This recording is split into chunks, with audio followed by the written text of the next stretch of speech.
चलें जी, बिस्मिल्लाहिर्रहमानिर्रहीम। So students, मेरी आपसे बात एक्सरसाइज 2.3 पर चल रही है और एक्सरसाइज 2.3 में स्टूडेंट्स आज हम क्वेश्चन नंबर 4 पे बात करेंगे बच्चों। और क्वेश्चन नंबर 4 स्टूडेंट्स आपके पास है proof that in a triangle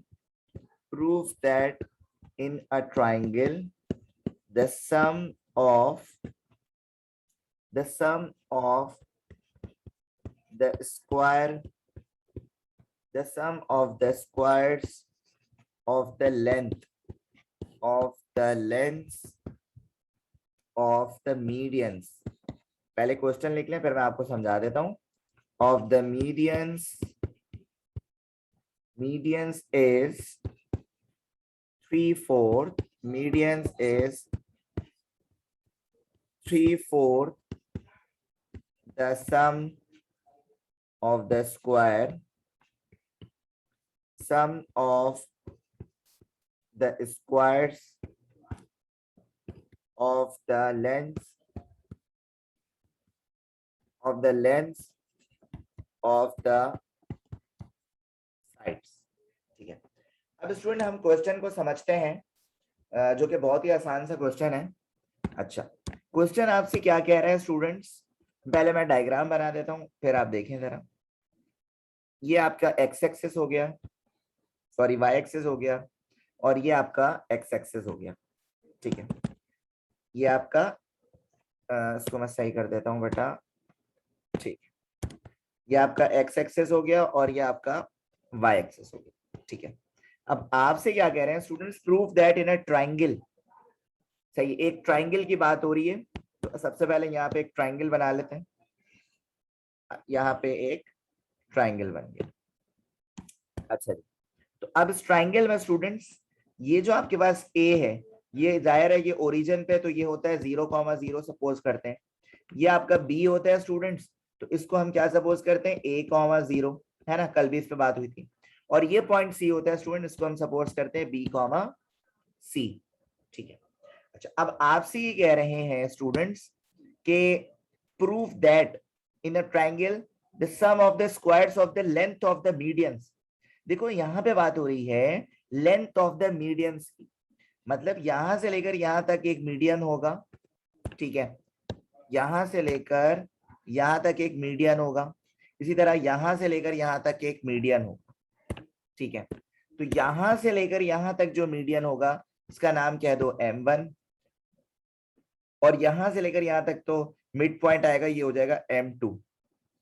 ठीक है, तो आपको ये कह रहे हैं कि ये लेंथ निकालो AM1, इसका स्क्वायर करो, प्लस B से M2 का स्क्वायर करो। इसी तरह यहाँ C से लेकर यहां तक भी एक मीडियन बन रहा है जिसे आप बोलेंगे M3, तो इनके लेंथ का भी स्क्वायर करो। देखो ना यहाँ पे लिखा हुआ है proof that in a triangle the sum of the squares. Sum करना है किसका? Square of the length of the medians.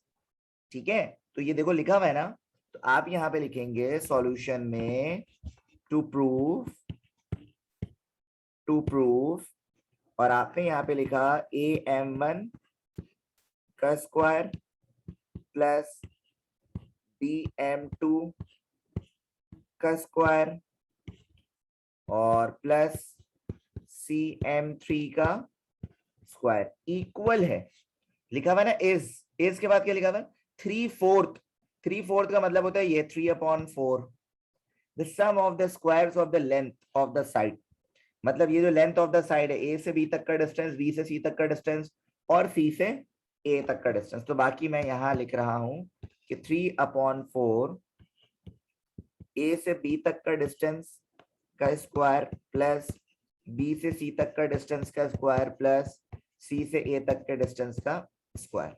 ठीक है, तो ये स्टूडेंट्स आपने करना है कि पहले लेफ्ट हैंड साइड करनी है और फिर राइट हैंड साइड करनी है। अच्छा, लेकिन स्टूडेंट सबसे पहले सर आपको ये चाहिए मिड पॉइंट्स, M1 चाहिए, M2 चाहिए, M3 निकाल चाहिए, जो कि निकालना बहुत आसान है क्योंकि B से C तक के कोऑर्डिनेट्स को आप ऑलरेडी सपोज कर चुके हैं। तो आप यहाँ पे M1 का मिड पॉइंट का फॉर्मूला लगाएंगे, इसी तरह फिर M2 का मिड पॉइंट का formula mid point of AC, फिर M3 mid point of AB। ये तीनों आप पहले मिड पॉइंट निकालेंगे स्टूडेंट्स। तो आपने यहाँ पे लिखा mid point of BC is M1 और आपने लगा दिया formula x1 plus x2 upon 2 comma y1 plus y2 upon 2। ठीक है, तो यहाँ पे स्टूडेंट्स आपने x1 प्लस x2 की जगह इसके कोऑर्डिनेट्स रख दिए। आपको पता है ये x1 y1 है और ये x2 y2 है। तो जब आपने कोऑर्डिनेट्स रखे स्टूडेंट्स, ये हो जाएगा a plus B upon 2 comma C upon 2। ठीक है, तो ये आपके पास इसके क्या आ गए, कोऑर्डिनेट्स आ गए किसके, M1 के। इसी तरह बेटा आप निकालेंगे मिड पॉइंट ऑफ CA या AC, बात एक ही है, जिसे हम M2 कह रहे हैं। उसमें भी स्टूडेंट्स हम क्या लगाएंगे, फॉर्मूला लगाएंगे x1 plus x2 upon 2 comma y1 plus y2 upon 2 और यहाँ पे स्टूडेंट्स हम वैल्यूज रखेंगे। तो ये हो जाएगा हमारे पास b upon 2 comma c upon 2। यहाँ पे प्लस जीरो था मैंने लिखा नहीं, इसलिए मैंने डायरेक्ट लिख दिया। ये आपके पास हो गया। इसी तरह आप लिखेंगे मिड पॉइंट ऑफ AB जो कि M3 होगा आपका।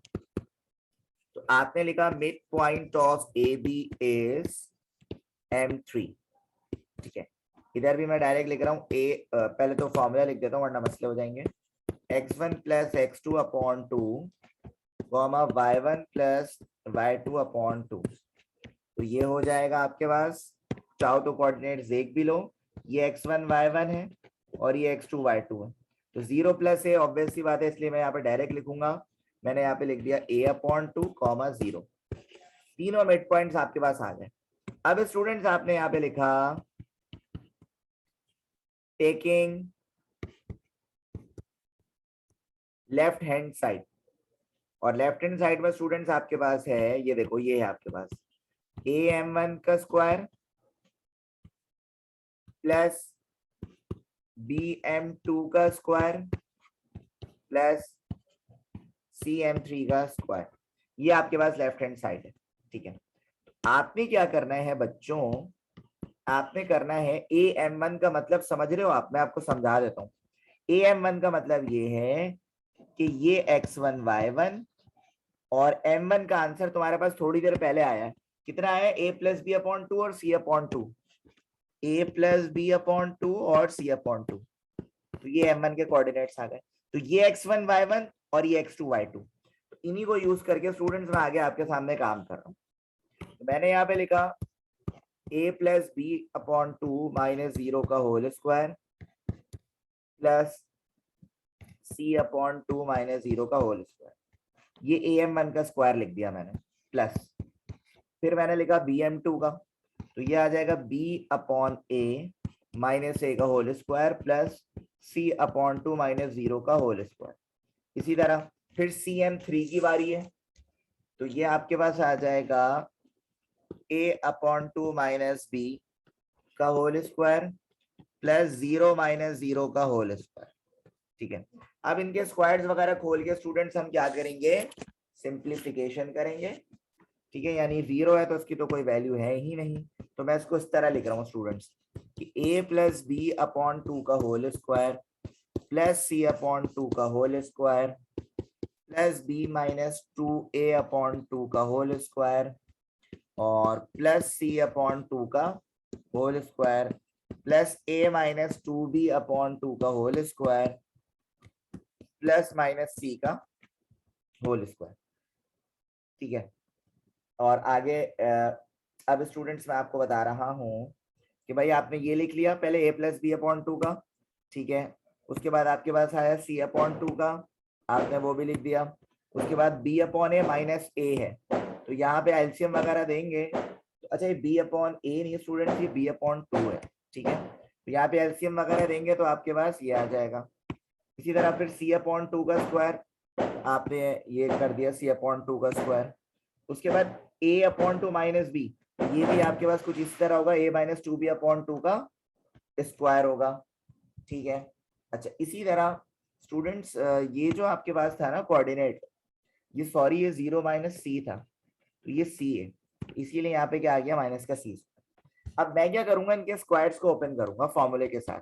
मतलब ये ऊपर बन रहा है ना फॉर्मूला a प्लस बी का होल स्क्वायर, तो आप भी लिख दें A square plus 2ab plus B square upon 2 का स्क्वायर 4, और ये रहा सी स्क्वायर अपॉन 4 प्लस, इधर भी यही काम करेंगे आप, B square minus 4ab plus 4a square upon में चल रहा है 4 plus C upon 2 C square upon 4 plus A square minus 4ab और प्लस 4b स्क्वायर अपॉन 4, और ये आ जाएगा students plus C square.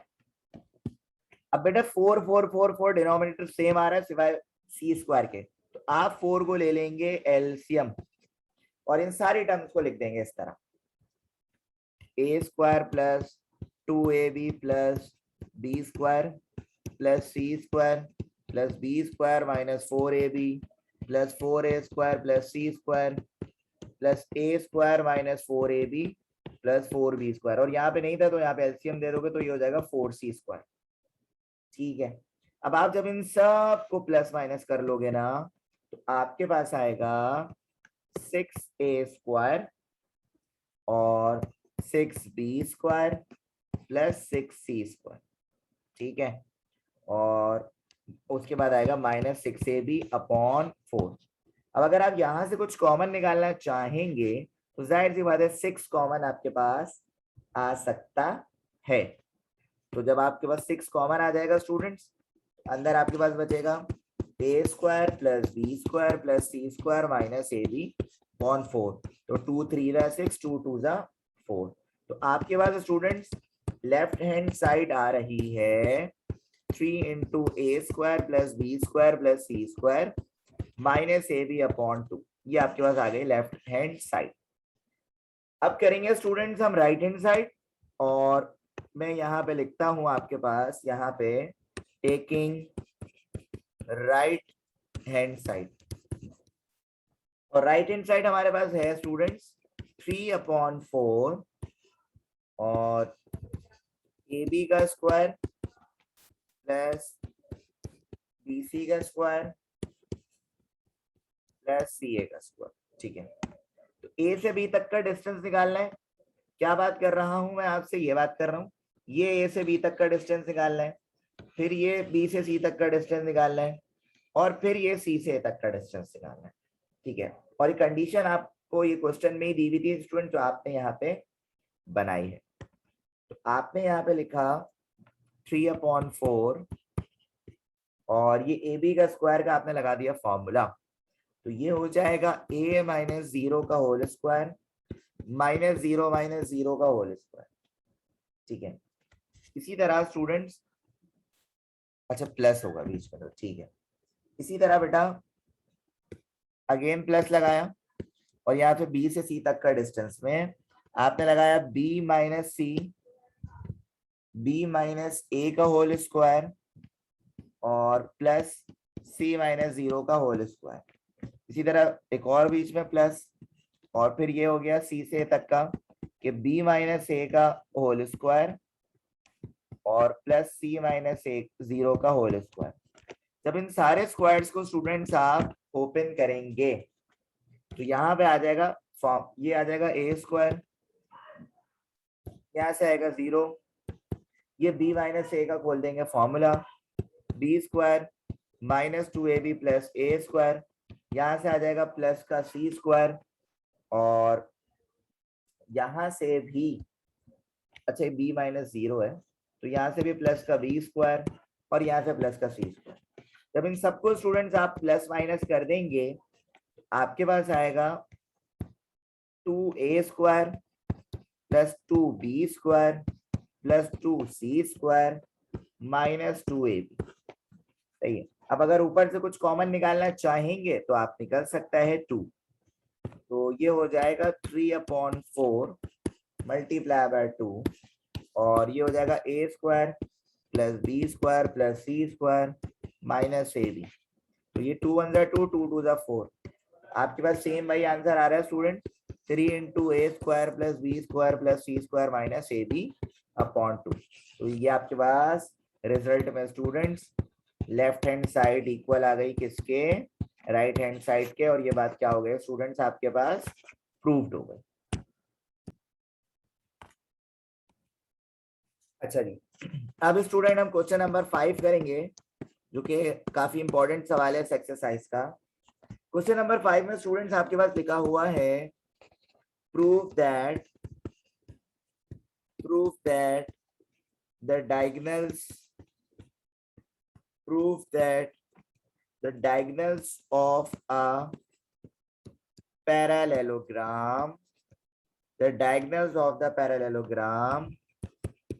bisect each other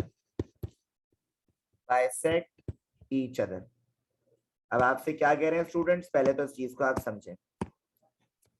आपके पास एक एक्सिस है, पहले तो आप ये समझ लें, ये y एक्सिस हो गया, ये x एक्सिस हो गया, ठीक है। आपके पास एक पैरेललोग्राम है स्टूडेंट्स। पैरेललोग्राम कुछ इस तरह का शेप होता है बच्चों, अगर आपको बहुत अच्छे से याद हो तो इस तरह के शेप को हम कहते हैं पैरेललोग्राम, ठीक है।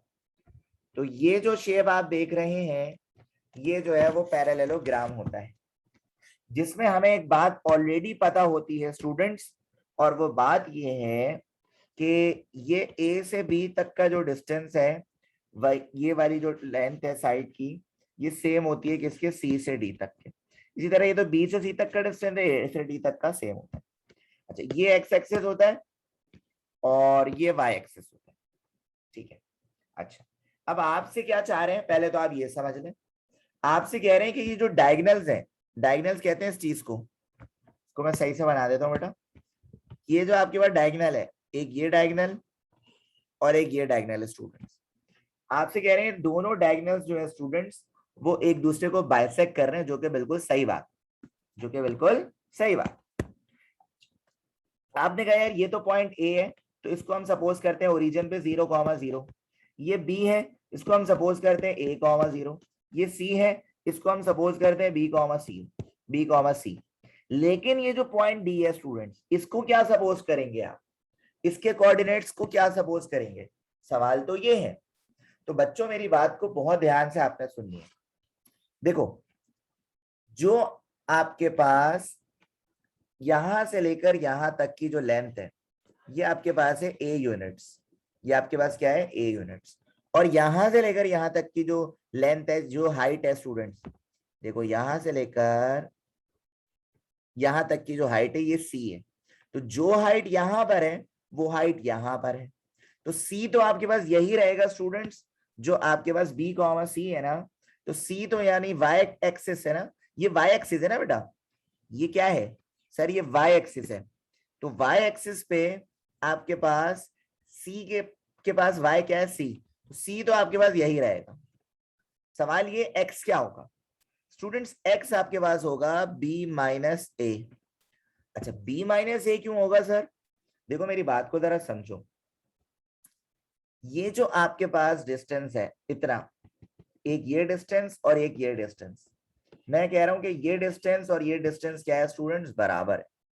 जितनी हाइट ये है उतनी हाइट ये है, तो बेटा इसीलिए इस पूरे को तो कहा ए, इस पूरे को क्या कहा स्टूडेंट्स, ए।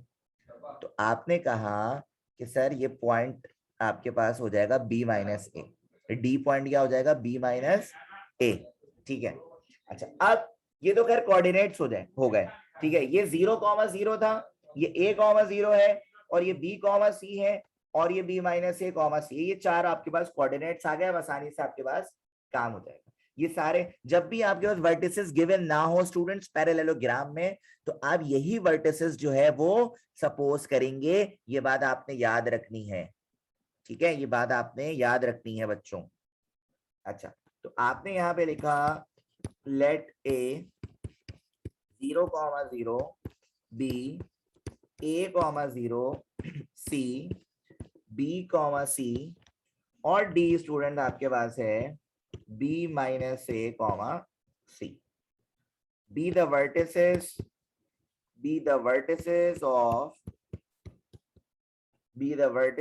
of parallelogram, ठीक है। तो आपने सबसे पहले क्या करना है, आपको ये देखना है, प्रूफ करना है कि वो डायगोनल से इंटरसेक्ट कर रहे हैं, एक को आप कह दें m और एक को आप कह दें m डैश, ठीक है। दोनों का आंसर अगर सेम आ रहा है डायगोनल्स का, तो मैं क्या करूंगा बेसिकली, मैं तो मिड पॉइंट निकालूंगा ना, ए से सी तक का मिड पॉइंट निकाल लूंगा, बी से डी तक का मिड पॉइंट निकाल लूंगा। दोनों के मिड पॉइंट के आंसर क्या होंगे स्टूडेंट, सेम आ गए, तो भाई ये बात प्रूफ हो जाएगी कि भाई ये जो पैरेललोग्राम के डायगोनल्स हैं ये एक दूसरे को बाइसेक्ट कर। तो आपने स्टूडेंट्स यहाँ पे लिखा लेट m, जो कि मिड पॉइंट है ऑफ AC। आपने लगाया formula x1 plus x2 upon 2 comma y1 plus y2 upon 2। तो यहाँ पे आपने कोऑर्डिनेट्स लिख दिए 0 प्लस b अपॉन 2 और 0 प्लस c अपॉन 2। तो ये हो जाएगा b upon 2 comma c upon 2। ये तो आपके पास मिड पॉइंट आ गया m का। इसी तरह आप एक और मिड पॉइंट निकालेंगे लेट m डैश, जो कि मिड पॉइंट है आपके पास मिड पॉइंट ऑफ BD। लगाया आपने इसमें भी फॉर्मूला भाई x1 plus x2 upon 2 comma y1 plus y2 upon 2। तो बेटा x1 की जगह लिखा a, x2 की जगह लिखा b minus a upon 2 comma 0 plus c upon 2। तो बेटा ये देखो प्लस ए माइनस ए कैंसिल, यहाँ पे आ गया b upon 2 comma c upon 2। तो अगर आप गौर करें स्टूडेंट्स, आपके पास दोनों डायगोनल्स का यानी दोनों मिड पॉइंट का आंसर क्या आ रहा है, सेम आ रहा है। तो इसीलिए स्टूडेंट्स आप यहाँ पे रिजल्ट में लिखेंगे since m equal to m dash the two diagonals bisect each other,